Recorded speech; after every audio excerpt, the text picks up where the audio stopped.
لا خير في كثير من نجواهم إلا من أمر بصدقة أو معروف أو إصلاح بين الناس ومن يفعل ذلك ابتغاء مرضات الله فسوف نؤتيه أجرا عظيما. الحمدللہ رب العالمین والعاقبۃ للمتقین والصلاۃ والسلام علی سید الاولین والآخرین وعلی آلہ واصحابہ اجمعین ومن تبعہم بإحسان الی یوم الدین، اما بعد۔ محترم ناظرین، دینی بھائی اور بہنوں، 6 مجلسوں کا تذکرہ چل رہا تھا، جس میں ہم نے 2 مجلسوں کا تذکرہ کیا ہے۔ آج کی اس نشست میں انشاءاللہ تیسری مجلس کا تذکرہ کرتے ہیں۔ اللہ تعالی ہم سب کو یاد رکھنے، اس پر عمل کرنے اور غیروں تک پہنچانے کی توفیق نصیب فرمائے۔ تیسری مجلس سے او فی جنازۃ، جنازہ میں شرکت کرنا، یعنی کسی مسلمان بھائی کی میت ہو گئی ہے، مرد ہو یا عورت، آپ کو اطلاع دی گئی جنازے میں شریک ہونے کے لیے، آپ اپنا وقت نکالے، اور یہ حق ہے، حق المسلم علی المسلم 6۔ ایک حق یہ بھی ہے کہ جب انسان مومن کا انتقال ہو تو آپ اس کے جنازے میں شریک ہوں۔ آپ گئے، اگر ابھی جنازہ تیار نہیں ہے یا کسی کا انتظار ہو رہا ہے، اگر آپ کو کچھ دیر وہاں بیٹھنا پڑا جنازے کی نماز پڑھنے کی نیت سے، اس کے تدفین اور جنازے کے مقصد سے آپ کو وہاں بیٹھنا پڑا، انتظار کرنا پڑا، تو یہ آپ کا وہاں بیٹھنا ضائع نہیں جاتا۔ آپ کے اس مجلس اور اس بیٹھک کو اللہ تعالیٰ نے اتنا اونچا مقام مرتبہ اس کو دیا ہے کہ ایسی مجلس میں، ایسے موقع پر بیٹھنے اور شریک ہونے والوں کے جان کی، مال کی، ایمان کی، عقیدے کی، عزت و عصمت کی حفاظت کی اللہ تعالیٰ گارنٹی دیتے ہیں۔ یہ بہت بڑی نعمت ہے۔ اگر تھوڑا سا انتظار کرنا پڑ جائے تو آپ موت کو یاد کرتے ہوئے بیٹھے رہیں، اور واللہ ایک بہت عجیب سے چیز ہے۔ نبی علیہ السلام دیکھیے، قبرستان گئے، تجہیز تکفین ہوئی، جب دفنانے لگے لوگ، نبی صلی اللہ علیہ وسلم نے نماز جنازہ پڑھائی اور دفنانے کا انتظار کر رہے تھے۔ جب میت کو قبر میں اتارا گیا، لوگ اتارنے لگے، تو اللہ کے رسول نے کیا فرمایا؟ اخوانی، میرے بھائیوں، یہ عالم کا کام ہے، پڑھے لکھے لوگوں کا کام ہے عبرت و نصیحت حاصل کرنا اور لوگوں کو کچھ یاد دہانی کرا دینا۔ آپ نے فرمایا اخوانی لمثل ھذا فاعدوا، اے لوگو، میرے بھائیوں، یہ جو قبر کا گڈھا تم کو نظر آ رہا ہے، یہ تمہارے بھائی، اسی بھائی کے لیے نہیں ہے، ایسے ہی گڈھا تمہارے لیے بھی ہوگا، اس لیے لمثل ھذا فاعدوا، اس گڈھے میں آنے کے پہلے اس کے لیے تیاری تم کر لو۔ اس قسم کی مجلسیں ہو، اگر آپ وہاں بیٹھے رہیں گے تو یہ مجلس ان 6 مجالس میں سے ہے جن کی اللہ تعالیٰ نے ضمانت و گارنٹی دے رکھی ہے۔ اور ثواب کتنا ہے؟ حضرت عبداللہ ابن عباس، ابو ہریرہ رضی اللہ تعالیٰ عنہ کی حدیث بخاری اور مسلم کی، اللہ سنے ساتھ فرمایا من شہد الجنازۃ، جو انسان کسی جنازے میں شامل ہوا،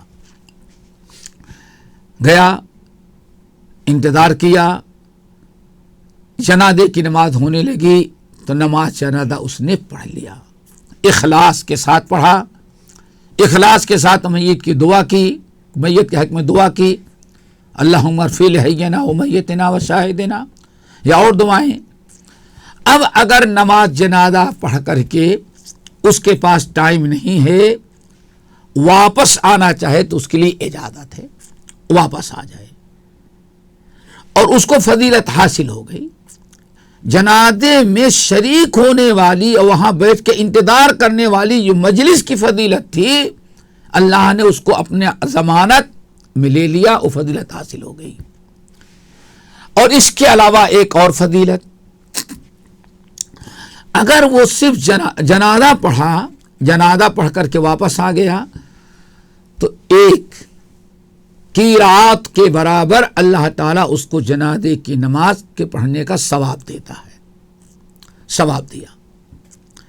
اور اگر انسان اور اجر و ثواب لینا چاہتا ہے، جنازہ کی نماز پڑھ کر کے قبرستان تک گیا اور قبرستان میں انتظار کیا، بیٹھا رہا، قبر تیار نہ ہو، کبھی جنازہ آ گیا لیکن قبر تیار نہیں ہے، قبر کی تیار کی جا رہی ہے، کھودی جا رہی ہے، اس میں کچھ ٹائم جا رہا ہے، تو یہ وہاں جو بیٹھ کے انتظار کر رہا ہے کہ میت کو دفنا کر کے جائیں گے، مٹی دے کر کے ہم جائیں گے، تو یہ دوسرا انتظار ہے اس کا۔ اب اگر میت کے دفنانے کا انتظار کیا اور قبر جب تیار ہو گئی، میت میں اس کو لٹایا گیا، میت کو اس میں لٹایا گیا، اس نے مٹی دی اور آخر میں دعائے مغفرت کر کے واپس لوٹا، تو اب اللہ تعالیٰ اس کو ایک قیرات کے برابر ثواب کے بجائے اب 2 قیرات کے برابر اجر و ثواب دیتے ہیں۔ حضرت عبداللہ ابن عمر ابن الخطاب رضی اللہ تعالیٰ عنہ عام طور پر نماز جنازہ پڑھتے تھے اور پڑھ کر کے واپس آ جاتے تھے، قبرستان جا کر کے دفنانے میں شامل نہیں ہوتے تھے۔ جب یہ حدیث کسی نے سنایا کہ اللہ کے رسول صلی اللہ علیہ وسلم نے ارشاد فرمایا، جو میت کی جنازہ میں نماز جنازہ پڑھتا ہے اور پڑھ کر کے واپس چلا جاتا ہے، اس کو 1 قیرات کے برابر ثواب، اور جو نماز جنازہ پڑھ کر کے پھر انتظار کرتا ہے اور میت کو دفنا دینے کے بعد قبرستان میں پھر واپس ہوتا ہے دعائے مغفرت کر کے، تو اللہ تعالیٰ اس کو 2 قیرات کے برابر اجر و ثواب دیتے ہیں۔ جب عبداللہ ابن عمر ابن الخطاب رضی اللہ تعالیٰ نے سنا تو بہت افسوس کرنے لگے اور کہا، کم فرتنا من قرارید، ہمیں تو معلوم ہی نہیں تھا کہ جنازے کی نماز پڑھنے کے بعد دفنانے میں شریک ہونا بھی اتنا بڑا جو ثواب ہے، ہمیں معلوم نہیں تھا۔ کم فرتنا من قرارید، کتنے قیرات کے برابر اجر و ثواب ہم نے ضائع کر دیا، کاش پہلے سے معلوم ہوتی حدیث تو ہم کوئی جنازہ دفنانے کے پہلے واپس جنازے کی نماز بھی پڑھتے اور نماز پڑھنے کے بعد ہم باقاعدہ قبرستان میں جا کر اس کو دفناتے بھی۔ کم فرتنا من قرارید، ہم نے تو بہت سارے قیرات کا اجر و ثواب ضائع کر دیا۔ ہمارے اندر بھی یہ شوق ہونا چاہیے۔ نبی علیہ السلام نے صحابہ کرام نے پوچھا، یا رسول اللہ قیرات کیا چیز ہے؟ آپ فرماتے ہیں، جو نماز جنازہ پڑھے گا، انتظار کیا، نماز جنازہ پڑھا اور واپس لوٹے چلا آئے گا تو 1 قیرات کے برابر ثواب، اور اگر نماز جنازہ پڑھ کر کے قبرستان گیا، انتظار کیا، جب قبر تیار ہو گئی، میت کو دفنایا گیا، میت کو دفنا کر کے دعا کر کے پھر واپس لوٹا تو 2 قیرات کے برابر ثواب مل گیا۔ تو قیرات کیا چیز ہے؟ قیرات کا وزن کیا ہے؟ آپ نے ارشاد فرمایا، 1 قیرات کا وزن احد پہاڑ کے برابر ہوتا ہے۔ اللہ اکبر، احد پہاڑ اتنا بڑا ہے، احد پہاڑ کے برابر 1 قیرات ہوتا ہے۔ اب اگر کسی نے نماز جنازہ پڑھی واپس آ گیا، تو ایک احد پہاڑ کے برابر اس کو اجر و ثواب ملا. کتنا اجر و ثواب مل گیا. اور اگر نماز جنازہ بھی پڑھی، قبرستان گیا، وہاں دفنانے کا انتظار کیا، جب قبر تیار ہوگی، مسجد میں قبر تیار ہوئی اور میت کو قبر میں دفنا دیا گیا، مٹی ڈال کر کے مکمل کر دی گئی اور دعائے مغفرت کر کے لوٹا، تو اللہ تعالیٰ اس کو 2 قیرات کے برابر اجر و ثواب دیتے ہیں. دیکھیے یہ بہترین مجالس میں سے ہے، انسان کے ایک سیکنڈ بھی ضائع نہیں جاتا، اللہ تعالیٰ کے 2 قیرات کے برابر اجر و ثواب ملتا ہے. اور اگر اس کے ساتھ اللہ اکبر، اس کے ساتھ کفنایا دفنایا، میت کے ورثہ کے پاس ان سے مل کر کے، ان کے پاس جا کر کے ذرا بچوں کی حوصلہ افزائی کر دی جائے، سمجھا دیا جائے، ان کا غم کچھ ہلکا کر دیا جائے، کچھ جنت کے حالات بیان کر دیے جائے گی، باپ کا انتقال اچھی موت سے ہوا اس کی فضیلت بیان کر دی جائے، اور نبی صلی اللہ علیہ وسلم کی جو دعائیں ہیں ان کا ترجمہ کر دیا جائے، تو شاید کہ انسان کو اور اجر و ثواب مل جائے گا. اور اس طرح سے بہت سارے غم، بہت سارا ٹینشن اور بہت ساری الجھنیں انسان کی دور ہو جائیں گی، جبکہ انسان ان کے ورثہ کے پاس پہنچ کر کے تعزیت کرے اور ان کی حوصلہ افزائی کی باتیں کرے. دوستو اسی لیے دیکھیں آج ہم مسلمان کتنی کوتاہی کر دے رہے ہیں. جنازہ گزرتا ہے، ہمیں کوئی احساس نہیں، مسجد میں رکھا رہتا ہے جنازہ، ہم کو جلدی ہم بغیر پڑھے چلے جاتے ہیں، کوئی حرج نہیں، فرض کفایہ ہے، آپ جائیں گے تو گنہگار نہیں ہوگے. لیکن اگر آپ جنازہ پڑھ لیتے تو میت کا پتہ نہیں کتنا فائدہ ہوتا. سینکڑوں آدمی دعا کر رہے ہیں، پتہ نہیں کس بندے کی دعا قبول کر کے اللہ تعالیٰ میت کی مغفرت کر دیتا، اس کی آخرت بن جاتی اور آپ کو اجر و ثواب مل جاتا. حق المسلم علی مسلم ست، مومن کا حق ادا ہو جاتا. اور ان تمام چیزوں کے اوپر، ان تمام چیزوں کے علاوہ آپ میت جنازہ پڑھیں گے اور قبرستان جا کے دفنائیں گے بھی، تو ایک بہت بڑی چیز اور ہمیں حاصل ہوگی، وہ ہے اپنی عبرت و نصیحت حاصل کرنا. نبی صلی اللہ علیہ وسلم نے کتنی پیاری بات کہی. جنازہ کھڈا کھودا جا رہا ہے، نبی علیہ السلام کنارے ایسے بیٹھے ہیں، یہاں ذرا چوڑی کر دو، یہاں اونچا ہے اس کو ختم کر دو، یہ کھڈا ہے بند کر دو. ایسے بیٹھے ہیں.